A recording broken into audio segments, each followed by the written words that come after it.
Buddy, this is me by myself. Bobby's Santa Barbara unable to join us today, so it's going to be just me taking us to 7 o'clock, or at least a good part of the way. I did just update my projections. So what we're going to do is we're going to take a look and see what looks good as an individual play. Then we're going to, see if how ownership kind of plays into it. Then we're going to maybe do some builds and see what they look like. To see what happens. So with respect to DraftKings, interesting little thing. I didn't even realize that Paul George was playing. I mean, I presume he's going to have some kind of minutes limit. I don't even think I have him projected. No, I do. I have him projected with 30 fantasy points at 9K. I don't expect him to come off of a huge layoff and really do much. But let me take a look first at DraftKings, and let's just first sort by point per dollar and see just kind of who looks like they're coming out of here. So it looks as though these Lakers are showing up as good plays, but I wouldn't go so far to say they are smash plays. I saw some of the Discord, the talk about, teams got to score. I don't know about that. I mean, Dallas plays some pretty good defense. They don't have to score. But, I mean, yeah, you'd like to think that LeBron's points have to be at least partially absorbed by somebody. I just don't know who that's going to be. Like on a point per dollar basis, I mean, these options are not very enticing, Dwight Howard at 3,800. I see a lot of paths where he doesn't really do it.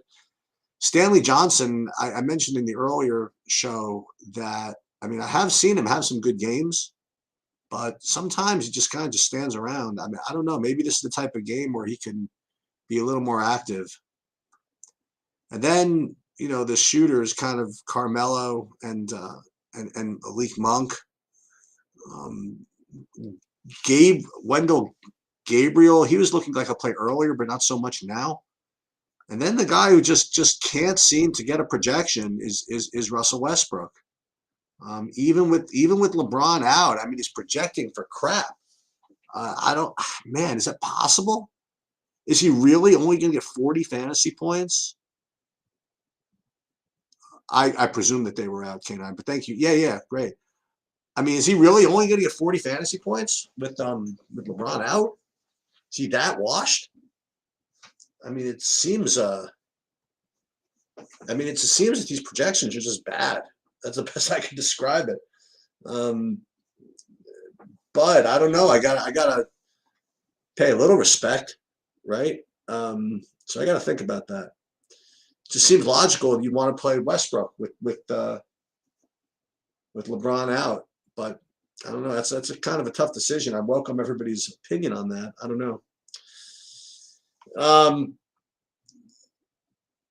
And sticking with that game for a second, Luka on his face looks like the strongest play on the board, right? Because they're playing the Lakers, and he's a great fantasy player, and basically has a triple double locked in. But game's going to be as DFS Chan likes to say, like a clown fiesta, right? I mean, this game could be really ugly. Actually, clown fiesta more implies something like that Portland game from last night. That was the clown fiesta, where just everybody was just not playing any defense. Here, I mean, I don't know, man. This is a tough game. I think that if you do want to play Westbrook, for example, then you could play. I mean, if you want to play Luka, seems to make sense if you want to play something from the Lakers on a short slate. So I don't know. I'm kind of in a quandary. Other spend ups, Joel Embiid.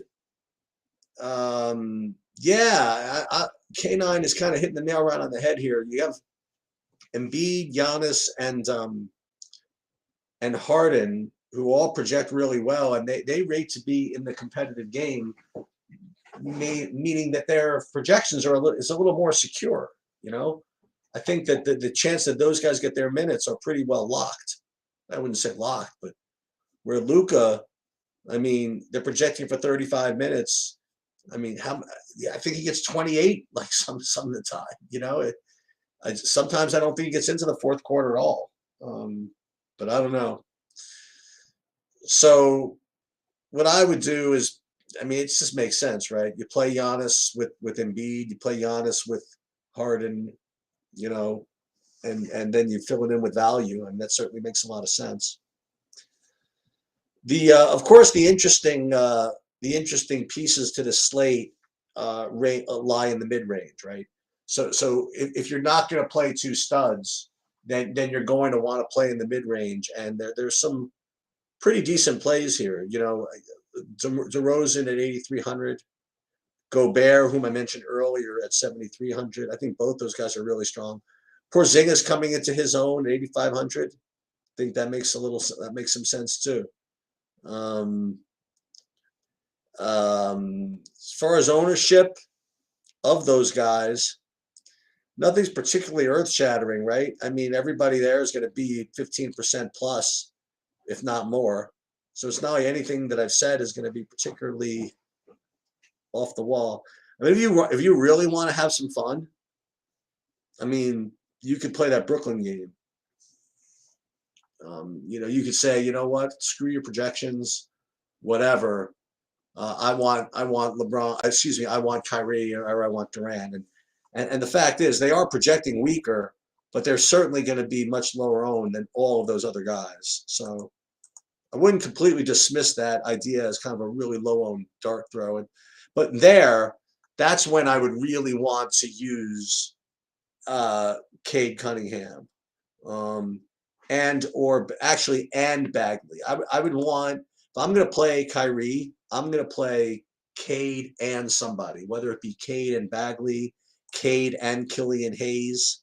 You know, you could even justify. I mean, if you really want to do a low owned thing, you could play all three of those Detroit guys. You could play Killian Hayes, Cade Cunningham, Marvin Bagley, and then run it back with you know, you do two lineups, one of them with Durant, one of them with Kyrie.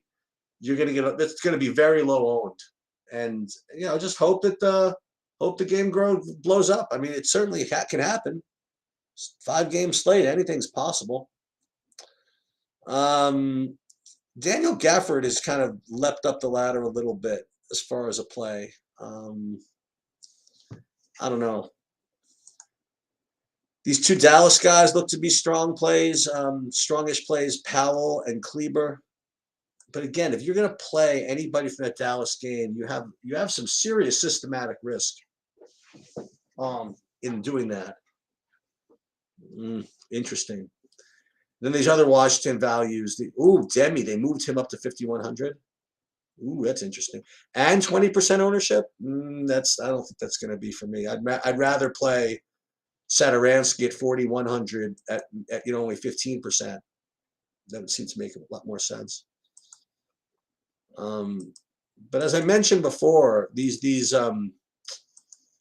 mid-range plays look really, really good. The Gobert, Kristoff, DeRozan. So you can start with those. All those are pretty good.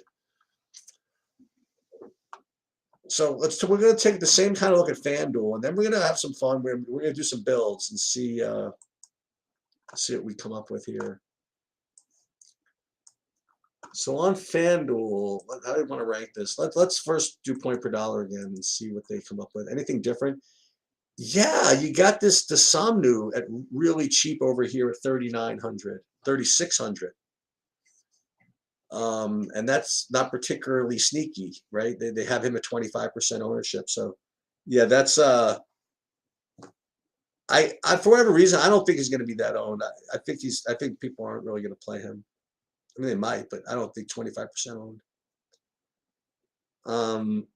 And then the other guys we mentioned, you know, Carmelo, Gabriel, Satoransky, I said before, Howard.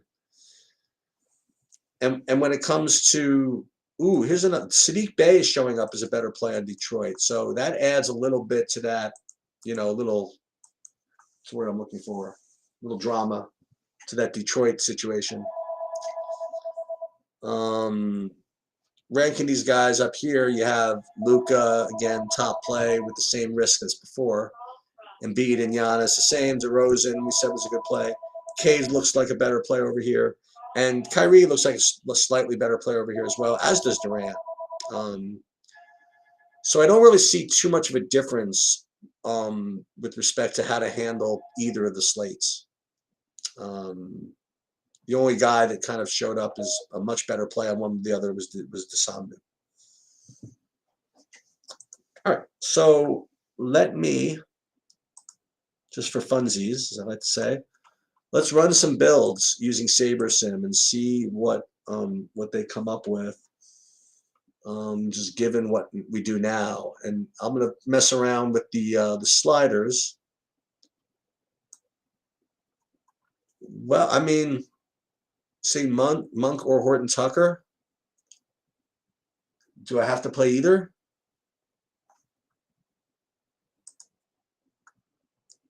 Well, I mean, I guess I'll just rely on my projections. What does it look like? I'll pull it up. I'll see. Let's look at these Lakers again. I guess I know you're supposed to play them. I just don't know what to do. Malik Monk looks like kind of an average play at best, if you want to know the truth. And Taylor Horton Tucker looks terrible. I don't know. I just don't know. Maybe all these guys are going to get bumped. They have to, right? Right now, everybody just looks weak. I mean, I'll try to update, but I don't know. Is that what everybody's doing? We're just going to go play the Lakers? I mean, maybe they're onto something. I don't know. The numbers don't seem to bear it out right now. Let me just look into one other thing. I want to see. Whenever there's like a projection that doesn't really make sense, I like to see if anything's really holding it back for some reason. I mean, not really. I mean, I have to say that these projections are pretty consistent across the board. You know, it's not like one site or one model that's overweighting one guy that much more. Like I can't find anybody that's going to give Taylor Horton Tucker even 20 fantasy points. So I don't know what to tell you. And Malik Monk, I can't find anybody that's giving him over 30. And Westbrook, I mean, 40-ish, 42 at the most. So I don't know. Yeah, what he said, what Mark said. Be sure to like it and subscribe it. Well, let's do this. So let's go. Let's do it. Let's actually do this. Let's see if we can answer all your questions at the same time. So first thing I'm going to do is I'm going to upload the projections, and again, I do it a little bit differently than you guys would, just because I keep my files just a little bit differently. So we're going to put our ownership in here. We're going to exclude the unlisted players, and then we're going to blast. So you'll see that it filled in whatever. And what I'm just going to do is I'm just going to run these. And so this is the default sliders. And I have to tell you, Mike, that I usually don't screw around with this at all. I really don't. The only time I might is sometimes if it's a really small slate, the default sliders will pin the sim variance all the way to the end. But I want to have a little more confidence in my projections than that. So I'll kind of nail it down a little bit. The one thing you might want to do, is if you want to take an opinion, right? And remember, you know, if you take an opinion, you're going against the models, which is fine. But if you want to take an opinion that you want that this slate is going to come down to the right stack, right? So for example, we talked about you want to play Philly, you want to play these guys together and stuff like that. Then you could up the correlation a little bit.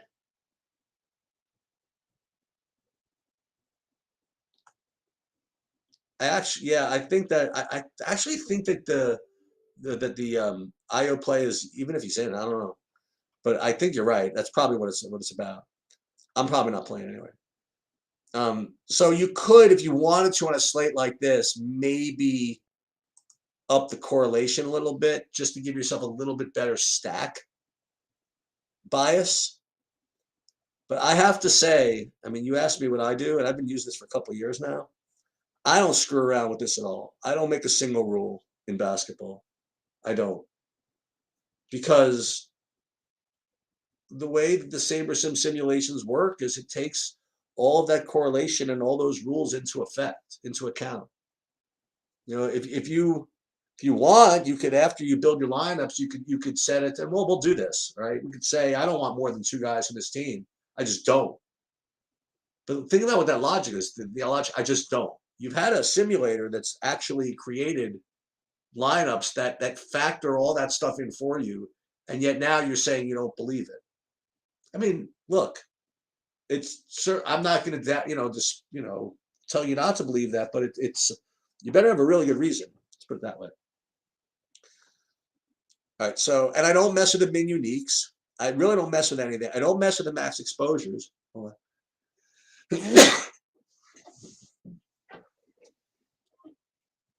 Yeah, I really don't mess with anything, Clay. I really don't. And so we start this, for example.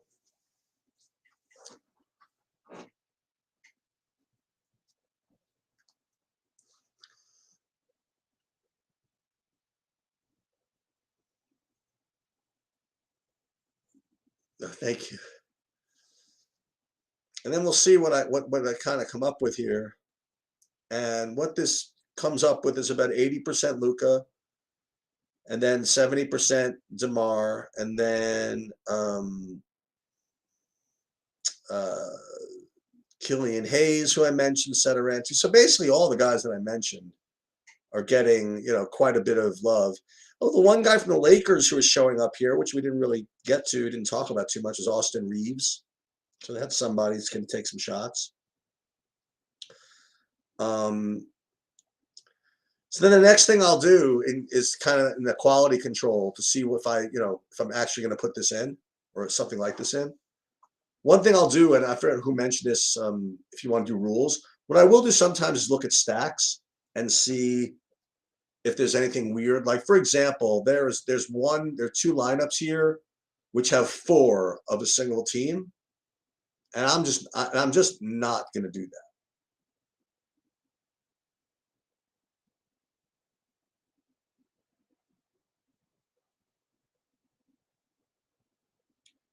And I could see what those are, but I mean, I just can't see a world where.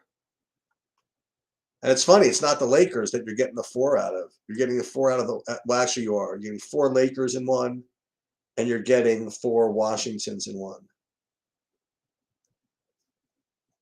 And the one thing I would say, by the way, is that if SaberSim has, I don't want to say a flaw, because it just like anything else, it does what it's told, right? It doesn't do like stacks with run backs per se. Like when it says like a 3-2, a 3-3-2, or whatever it is, it would be kind of cool if they would list how many 2 versus 2, right? You know what I mean? As opposed to 2 and 2. Like if I tell you they have a 2 with 2-2 stack, that means it's 2 from one team and 2 from any team. It doesn't mean 2 from the opposite team. So that's kind of what, when you're thinking about run backs, you would kind of want to see, yeah.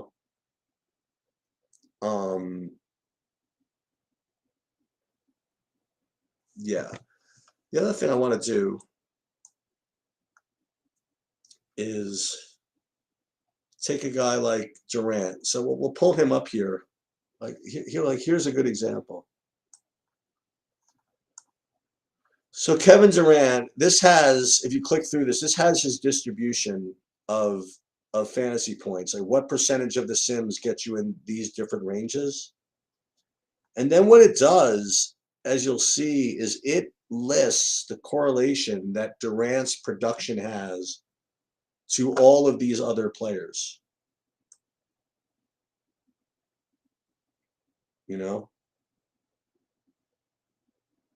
And what's interesting to me sometimes is stuff that you wouldn't could think about. Like for whatever reason, a lot of people say, "Oh, I want to play Cade, but only I want to play Durant, but I only want to do that if I could play Cade on the other side."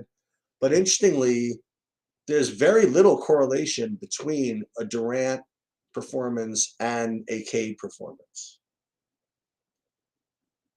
And I do find it interesting. And this is the only reason I play the NBA is because the NBA is very unsettled with respect to how much runbacks and how much correlation actually matters. Like it's pretty clear that with all the work done, that in football, you know, quarterbacks correlate with wide receivers and they correlate with the opposing wide receivers. It just happens. In baseball, you correlate with your own players, and pitchers negatively correlate to opposing hitters and such. But when it comes to basketball, it is very, very unclear as to whether stacking helps you at all, or whether even making runbacks and things like that actually help you at all. I mean, you could make the argument that to stack a game, it helps you because of the 5%, 6% chance it goes to overtime. And that is definitely true. That's definitely a little bit of an edge.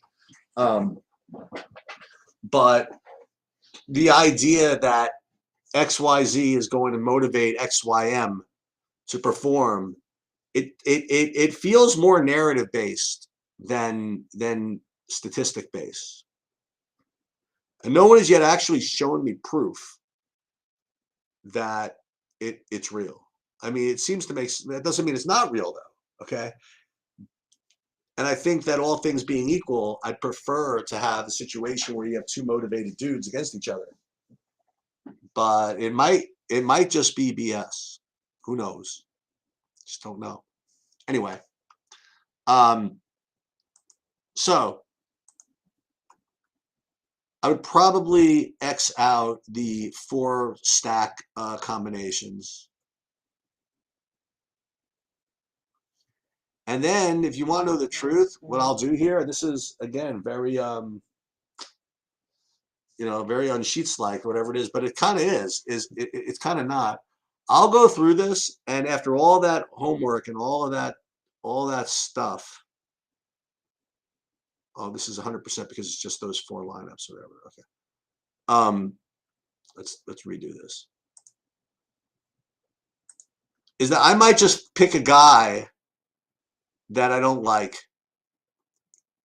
for whatever reason and just X him. And I know that feels like just terrible math, It feels like just terrible behavior. And people, well, if you don't like him, why don't you just reduce his exposure on him? But like, for example, I mean, I really don't feel like playing Dorian Finney-Smith. So I will literally just X him out of all lineups. I had him in 26%. And what that does, just that one thing, it shuffles everything. I think that's kind of cool. So if you just have an opinion on a guy that is just not your kind of guy, I'll give you another example. Where is he? I got another really good guy. I just don't want to play. Is he still in here? Yeah. Royce O'Neal, 15% ownership. I mean, excuse me. I have him 13% of lineups right at the field. He never does anything for me. And he never seems to do anything for anybody. He's projecting as a decent point per dollar play. But you know what? I'm trying to win the tournament. I don't want him. So he's X'd. And doing just a couple of things like that will make Anthony Gill. Do I really want to play Anthony Gill? Probably not. So I'll throw him out.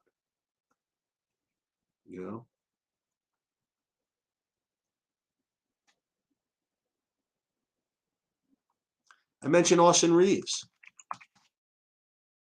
Austin Reeves, I mean, he never does anything. Just because LeBron's out, maybe these other guys are going to take over. So take him out. So believe it or not, those are kind of things that I'll do to kind of blend in the projection-based SaberSim system with my own kind of gut. And I'll do that, and I will live with the results. Like if Austin Reeves and what's his name? Who the other guy I mentioned? Austin Reeves and Royce O'Neal and forget the other guy. Whatever it is, it never does anything. Does something, then I'll just lose. I mean that wouldn't be the first time I lost. Certainly won't be the last. And that's those are my tweaks. You know, that's the way I do that. Now let me see. Maybe I'll build. The other thing I got to do, I have to do my hockeys, don't I? Okay. So let me just. I mean, I'll tell you who I have in the NBA now. I mean, it doesn't really matter. And I got to look for Dwight Howard's still questionable. I mean, I don't even know what that means. He's probable. Okay. So I actually don't believe if I asked you who my highest owned players were, like you really, it'd be an interesting question. Only people that were actually following the builds could probably even answer that. But I'll tell you, my highest owned player on tonight's slate on DraftKings is DeMar DeRozan. Can I tell you? That is what it is.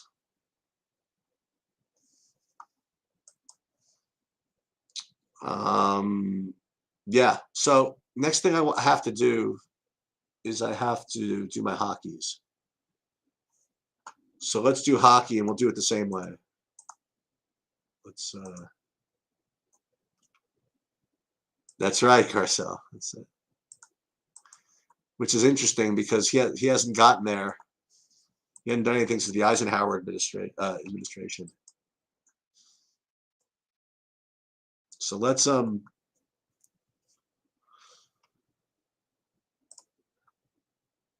it's possible, by the way, I might not be playing for the next 5 days. I'm going away, and I think the place I'm going doesn't allow DFS. We're gonna have to see about that.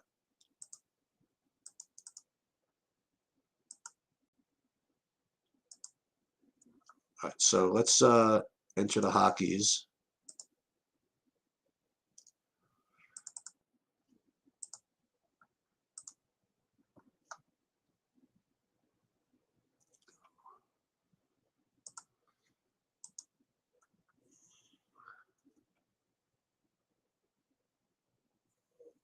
And then we'll build these and see what these, and I do the same thing. Oh, I think I actually did do the hockeys already. Yeah, I did one at 520. Okay. So I already did those already. But just to show you, I can do it again. That's fine. So let's build these. Same thing. And so with hockey, I really don't mess with this at all. I mean, almost never do I mess with the hockeys. The only thing I'll do, I'll show you what I do at the end. So if we build 30 lineups with the hockeys,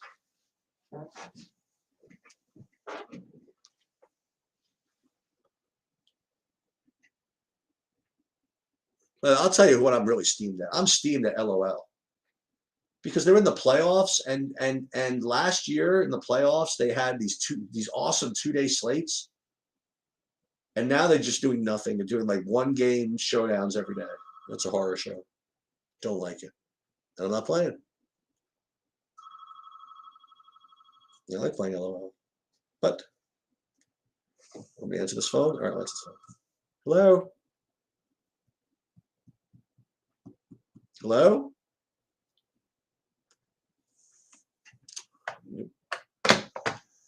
So let's see. So let's do the same thing with hockey as I did before.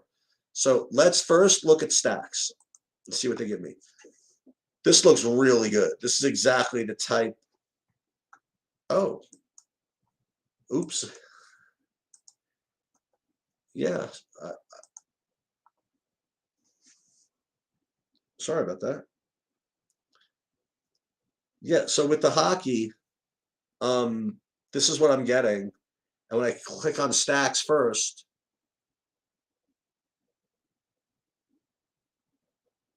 then I see that I'm getting 5 2s, 5s, 4 threes. And these are sheet stacks. I mean, I love getting 5 2s and 5s and 6s. I just love just going crazy. So I like these types of stacks. So on this level, I probably wouldn't screw with it. And then I go and I see, okay, who do I got? I don't even care who I have yet. I don't even know who these logos are, so it doesn't matter. Actually, that's not true.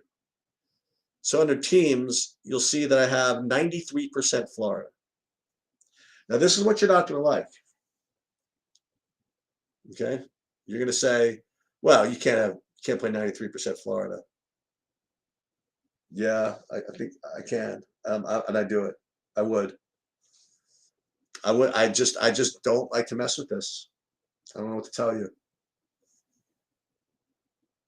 Could be wrong, but that's just me. One thing I will do is I will scan through here in my players.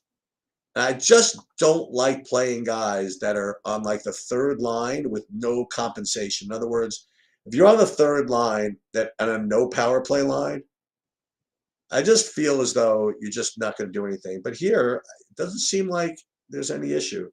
But like Eric Johnson, third EV line and second power play line, I might X him. Ross Colton, 3x2, I might X him. You know. So that's something you could do. And I don't know if that's necessarily correct. It feels right. But hey, I've seen it. I've seen those dudes hit. And it looks like that'd be good. So then I just fire it and root for Florida and be off to the races. Well, that was fun with Pittsburgh the other day, huh? 12 goals, whatever the hell they had. I was really close. Those were sheet stacks all over the place. I had one lineup without Malkin that finished in like the top 10.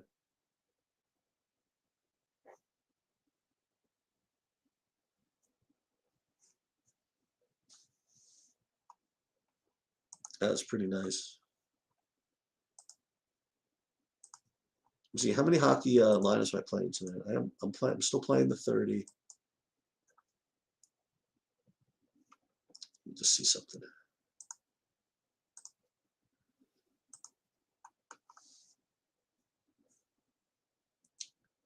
Yeah, I'm also probably going to play.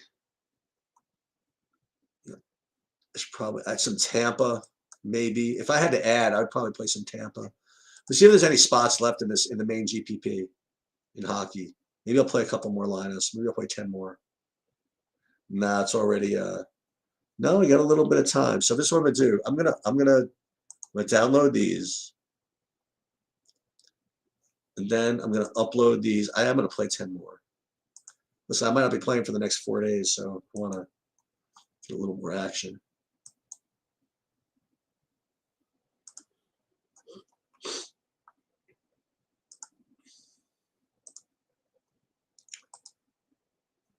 And then we'll just go in here and just play some.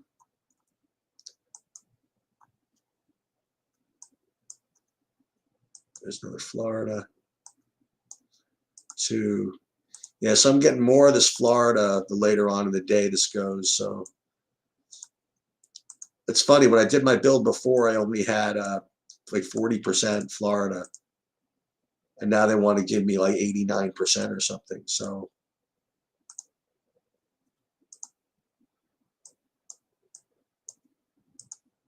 okay, so we're going to add a little more Florida. And that's pretty much going to be it. I have one duped lineup, so I have to take that out. And I'll tell you, I don't like seeing these questionable tags on my players.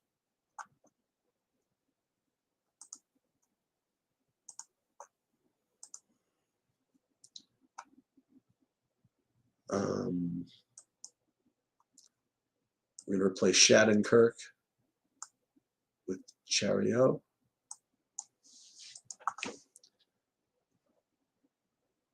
Oh, I can't replace him with Chariot. Then I have like 7 Floridas.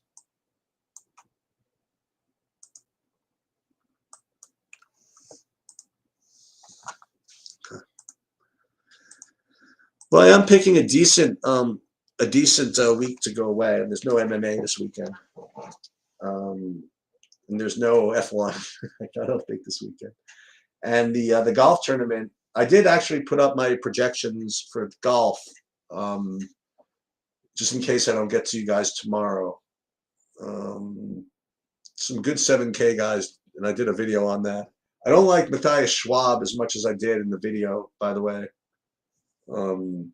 But some other 7K guys that are going to show up that look good.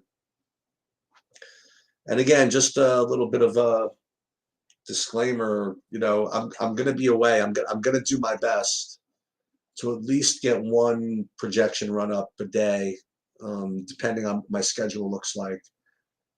I hate to give it the whammy, but I think it can work where I put at least one setup, you know, during that 5 to 6 hour, you know, for basketball and hockey.